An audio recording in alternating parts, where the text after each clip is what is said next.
dad died in 1980. I still miss him. I'm sure I always will.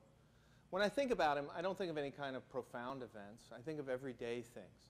The size of his hands, the way he yawned really loud, the way he'd eat the burnt toast because nobody else would.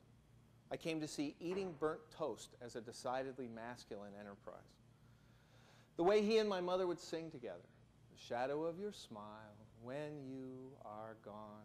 I still love that song. The way he liked his hot dogs, ketchup and onions on one side of the roll, mustard and pickle relish on the other. If you put the mustard and onions on the same side, he'd still eat it, but he wasn't happy about it. The way he liked to watch baseball on television and keep score. He never made it through an entire game. He'd always fall asleep with the pencil still sitting on the piece of paper. Sometimes I'd be taking a phone message and I couldn't find a pencil, and I'd look and there's one, except it's in Dad's hand and he's asleep. So I'd just ever so gently pull it out. He wouldn't move an inch. It was fun. And as silly as he looked asleep with a pencil sitting still on the piece of paper, he looked even sillier when that pencil was imaginary. Kind of like Sleeping Dad's minimalist mime act. It was hard to tell what the hell was going on inside of my father. He worked as a manager at Western Electric for over 20 years. It was just a few years before he died that I found out that he hated his job. It never occurred to him to mention it before. Just one day he said, 6 more years and I'm going to retire. I said, at 54? How are you going to pull that off? Get another job? Do something else? Why?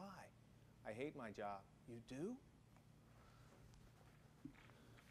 Come to think of it, I didn't even know what he did during a day at work. All I knew was that he put on a suit in the morning when he was really cheerful, and he came home in the evening tired and irritable. He never talked about the job. I guess somewhere along the line he decided he wasn't going to talk about anything unpleasant, because he also never talked about the time he was in the Army during the Korean War.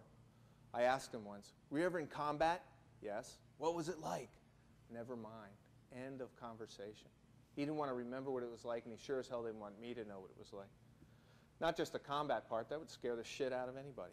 My father hated every part of the Army. He hated things like having to eat right-handed. He was left-handed, but all the soldiers would sit close together at these long tables, and almost everybody else was right-handed. The left-handers kept bumping into everybody, so they had to switch. I'm sure there were a lot of things he hated worse than that, but he wouldn't tell me about them. You see those commercials? They try to make you believe that the Army is actually fun. Be all that you can be. We do more before 9 a.m. than most people do all day. How many of us are sitting at home going, yeah, I really want to be a part of that.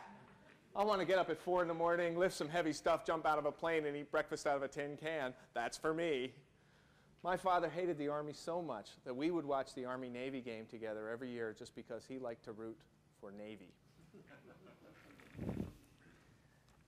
My mother had been this USO girl in Japan. I'd seen pictures of her, classic 1940s beauty with dark hair, ruby red lips, and a winning smile, dancing with all the GIs. She loved soldiers.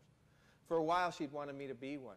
I remember her saying, why don't you join the Army? It'll make a man out of you. And I'd see my father out of the corner of my eye shaking his head as if to say, well, I respect my wife, but don't listen to her on this one, son. But if I don't join the Army, then who would make a man out of me? I never understood why I had to be made into a man. I mean, why couldn't I just grow into one? It didn't make any sense to me. Nobody ever said to my sister, why don't you enter the Pillsbury Bake-Off? It'll make a woman out of you. I think the Army and the job robbed my father of some of his spirit. Not all of it, but some of it.